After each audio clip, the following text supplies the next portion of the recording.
અમદાવાદમાં petrol pump એસોસિએશનના પ્રમુખ અરવિંદ ઠક્કરનું આવ્યું છે એક મોટું નિવેદન।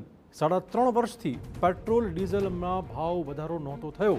હાલ યુદ્ધના કારણે સરકારને ખાસું નુકસાન પહોંચી રહ્યું છે। પેટ્રોલમાં લીટરે 20 રૂપિયા અને ડીઝલમાં લીટરે 40 રૂપિયાનું નુકસાન પહોંચી રહ્યું છે। સરકારે ફક્ત 3 રૂપિયાનો જ કર્યો છે વધારો।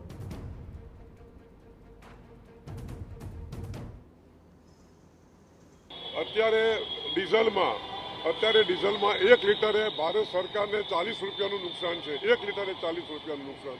હવે એમાં ફક્ત 3 રૂપિયાનો વધારો કર્યો છે એટલે હજી 37 રૂપિયાનું નુકસાન છે। એવી રીતે પેટ્રોલમાં 20 રૂપિયાનું નુકસાન છે, તેમાં 3 રૂપિયાનો વધારો કર્યો છે એટલે હજી 17 રૂપિયાનું નુકસાન છે। એટલે હવે આમાં ભારત સરકાર શું કરે છે એ હું કદાચ કહી ના શકું। બીજી બાજુ વાહન ચાલકોમાં પેટ્રોલના ભાવ વધારા વિશે મિશ્ર પ્રતિક્રિયા જોવા મળી રહી છે। કેટલાક વાહન ચાલકોનું કહેવું છે કે વર્તમાન સ્થિતિ પ્રમાણે ભાવ વધારો તો થશે જ।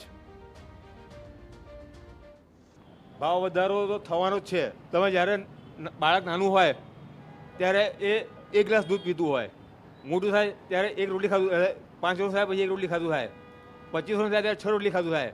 તો જેમ ખોરાક વધે છે એટલે ભાવ તો વધવાનો જ છે સાહેબ। અને ભાવ વધે તો તમારે એ પ્રમાણે મહેનત કરી લેવાની। જિંદગી જીવી છે તો એના માટે થોડી ઘટવાનું કંઈ। અને ભાવ તો વધશે ને વધશે જ। કોઈ દિવસ ભાવ ડાઉન થયા નથી।